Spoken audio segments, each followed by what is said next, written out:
Hello friends, स्वागत है आपका आपके यूट्यूब चैनल भौतिक विज्ञान ब्रांच ऑफ साइंस पर। इस वीडियो में हम बात करेंगे नेक्स्ट ग्राफ, जो कि होगा हमारे पास त्वरण और समय के मध्य। इससे पहले वाले वीडियोस अगर आपने नहीं देखे हैं, जो कि हमने विस्थापन समय, वेग समय और विस्थापन और वेग के मध्य ग्राफ बना चुके हैं, और इससे पहले वाले भी कई टॉपिक्स हम इस लेसन के कंटिन्यू पढ़ रहे हैं, तो आप उसको चैनल पर जाकर आराम से देख सकते हैं और चैनल को सब्सक्राइब भी कर सकते हैं। तो आइए शुरू करते हैं नया टॉपिक आज का हमारा। तो देखें कि हमें त्वरण और समय के मध्य ग्राफ बनाना है। तो त्वरण व समय के मध्य ग्राफ, इसको बनाने के लिए हमें चाहिए त्वरण और हमें चाहिए समय। त्वरण कैसे मिलेगा? हमने विस्थापन निकाला, फिर हमने निकाला वेग। अब हम वेग से क्या बना सकते हैं? त्वरण। वो कैसे बनता है? क्योंकि वेग में परिवर्तन की दर क्या कहलाती है? त्वरण कहलाती है। बिल्कुल सही बात है, जो कि आपने 9th क्लास में पढ़ा है, फिर 11th क्लास में पढ़ रहे हैं हम अभी, कि त्वरण क्या होता है? वेग में परिवर्तन की दर। बड़ा आसान है और बहुत आसान ये भी टॉपिक है, हम इसको पढ़ेंगे, आप लोग इसको हमारे साथ में पढ़ते रहेंगे, धीरे धीरे हम सीखते रहेंगे। ठीक है, तो वीडियो के साथ बनते रहें और बने रहें, चैनल को सब्सक्राइब करें। और आइए देखते हैं। तो यहाँ त्वरण बनाने के लिए हमें पहले चाहिए विस्थापन। विस्थापन क्या होता है? ए साइन ओमेगा टी। और वेग क्या होता है? हम यहाँ पहले तीनों समीकरण अब यहाँ लिखेंगे। ये विस्थापन है। वेग अगर हम लिखेंगे तो ए ओमेगा कॉस ओमेगा टी, ये हो जाएगा वेग। अब हमें चाहिए त्वरण। तो त्वरण क्या होता है? वेग में परिवर्तन की दर, यानी वेग का क्या कर देना है? हमें अवकलन कर देना है, जैसे हमने विस्थापन का किया था। तो अगर इसका अवकलन कर देंगे तो हम त्वरण लिखेंगे यहाँ। और देखें त्वरण क्या हो जाएगा? त्वरण को हम यहाँ पर बताते हैं एफ से, क्योंकि हमने ए बताया है एम्पलीट्यूड को, तो त्वरण को हम एफ से बताएंगे। एफ इज इक्वल हो जाएगा हमारे पास, कोस का हो जाएगा माइनस साइन, तो ये माइनस ए ऐसे ही रहेगा, ओमेगा यानी इसका हो जाएगा sign omega T into omega, तो वो ओमेगा आगे आके इससे मल्टीप्लाई होगा, तो ये हो जाएगा omega square sine omega T. ये समीकरण नंबर हमारे पास आ जाएगी 1, या इसको 3 दे देते हैं, कोई बात नहीं, 2 और ये 1 और ये 3। ये समीकरण नंबर 3 कैसे बनी है? समीकरण नंबर 3 बनी है समीकरण 2 का टी के सापेक्ष अवकलन करने पर। समीकरण 2 का हमने क्या किया है? टी के सापेक्ष अवकलन किया है, तो हमें मिला है त्वरण का मान। यहाँ देखें कि कॉस ओमेगा टी को अपन ने क्या लिखा? अवकलन जब किया इसका, तो ये हो गया हमारे पास cos omega t is equal होता है minus omega sine omega t के बराबर। अवकलन करें तो डी बाई डी टी। ठीक है, तो ये हमारे पास कोस ओमेगा टी का अवकलन है, टी के सापेक्ष minus omega sine omega T. ये यहाँ पर लिखा है, देखो हमने minus omega sine omega T, और ओमेगा यहाँ पहले से था, तो ओमेगा का स्क्वायर हो जाएगा। ठीक है, तो आइए आगे देखते हैं। त्वरण और समय के बीच में ग्राफ बनाएंगे। तो त्वरण और समय के बीच में ग्राफ बनाने के लिए शुरू करते हैं टेबल।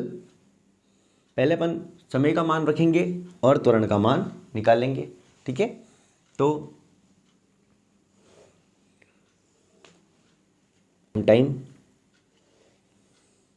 ओमेगा टी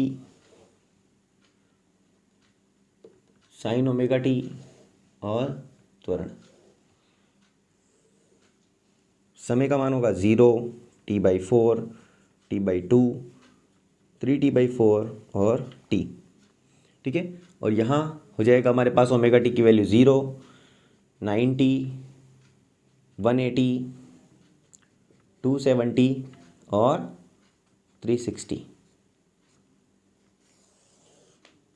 ठीक है, तो साइन की वैल्यू, जो कि मैं इससे पहले वाली वीडियो में आपको वेग और समय के मध्य में ग्राफ जब हमने बनाया था, तो उसमें बता चुका हूँ कि साइन और कॉस की 0, 90, 180 और 270 और 360 पर वैल्यूज़ क्या होती है। तो वो देखेंगे। उस वीडियो को पूरा देखें आप जाके, तो ये वाली वीडियो भी आपको अच्छे से समझ में आएगी, ये वाला टॉपिक भी समझ में आएगा इससे पहले वाली वीडियो अगर आप देखेंगे जाके। तो यहाँ देखें कि साइन की वैल्यू 0, यानी साइन थीटा की वैल्यू 0 पर 0 होती है, और यहाँ पर भी क्या हो जाएगी, 0 हो जाएगी। अगर ये 0 हो जाएगा यहाँ पर, तो f की वैल्यू भी क्या हो जाएगी, 0 हो जाएगी, f की वैल्यू भी 0 हो जाएगी।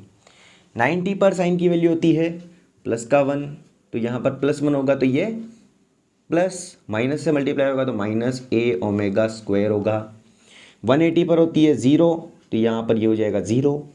270 पर होती है -1, तो यहाँ पर ये हो जाएगा प्लस का a⍵²। अगर ये -1 से मल्टीप्लाई होगा तो ये माइनस से प्लस बन जाएगा, और ये हो जाएगा 0, और ये भी हो जाएगा 0। ठीक है, तो यहाँ तक की बात क्लियर है। ये टेबल कैसे बनाई है, टेबल बनाई है हमने, टाइम की अलग अलग वैल्यूज़ ली है, t की वैल्यू 0, t/4, t/2, 3t/4 और t यहाँ रखेंगे इस जगह पर। इसको चेंज करेंगे, पहले ω/t की वैल्यू निकालेंगे तो 0 रखेंगे यहाँ पर, तो ये हो जाएगा 0। ठीक है, t/4 रखेंगे तो ये हो जाएगा π/2, क्योंकि ω की वैल्यू होती है 2π/t। कैसे करते हैं इसको, यहाँ पर 2π/t रखेंगे ω की जगह, और t की जगह रखेंगे t/4, तो कैंसिल आउट करेंगे तो ω/t की वैल्यू हो जाएगी 90, यानी π/2। π/2 यानी साइन 90 की वैल्यू होती है +1, तो यहाँ +1 अगर इस वाली इक्वेशन में रखेंगे तो ये बन जाएगा -a⍵²। यहाँ फिर 180 पर होती है 0, 0 हो जाएगी। 3π/2 यानी 270 पर होती है -1, तो ये हो जाएगा प्लस का हो जाएगा, क्योंकि माइनस माइनस प्लस हो जाता है। और 0 पर 0 यानी 360 पर 0 होती है, तो ये पूरा 0 हो जाएगा। त्वरण की वैल्यू आ गई और समय की वैल्यू आ गई। अब हमें इन दोनों के बीच में ग्राफ बनाना है, तो ग्राफ बनाते आए।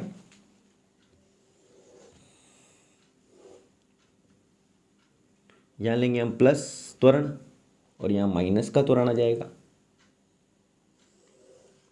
यहाँ पर हमें मिलेगा टाइम, समय 0 पहले। यहाँ मैक्सिमम जो है हमारे पास, देखो यहाँ 3t/4 पर प्लस का a⍵² है त्वरण का मान, तो ये प्लस का a⍵² इस डायरेक्शन में आ जाएगा, और ये माइनस a⍵² यहाँ पर आएगा मिनिमम वैल्यू। ठीक है, और यहाँ रखेंगे टाइम, तो ये हो जाएगा टाइम t/4, t/2, 3t/4 और t। ठीक है, तो यहाँ देखिए कि 0 टाइम पर यानी 0 सेकंड पर त्वरण की वैल्यू भी क्या है, 0, तो यहाँ पर हमें ग्राफ मिलेगा यहाँ। उसके बाद में t/4 पर त्वरण की वैल्यू है -a⍵², यानी यहाँ नीचे की तरफ है, तो t/4 पर -a⍵² इस पॉइंट पर मिलेगा। t/2 पर वापस से 0 है, तो 0 हो जाएगा। और 3t/4 पर है प्लस का a⍵², यानी 3t/4 पर इस पॉइंट पर यहाँ पर a प्लस का a⍵² होगा, और t पर वापस से क्या हो जाएगा, 0, यानी 360 डिग्री होने पर 0 हो जाता है। जब हम ग्राफ बनाएंगे तो ये ग्राफ ऐसा मिलेगा।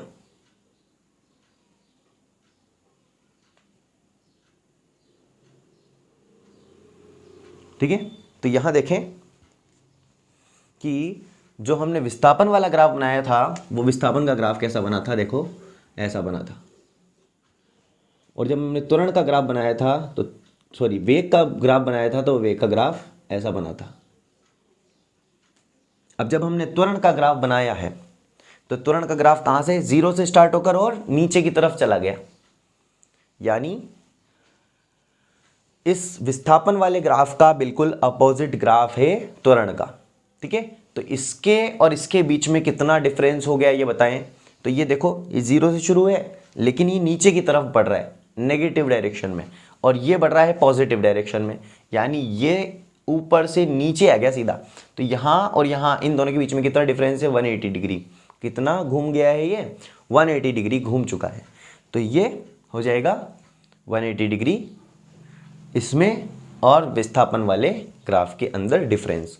ठीक है, ये विस्थापन का ग्राफ है, विस्थापन समय, ये वेग समय, और ये त्वरण समय का हमने अभी ग्राफ प्लॉट किया है।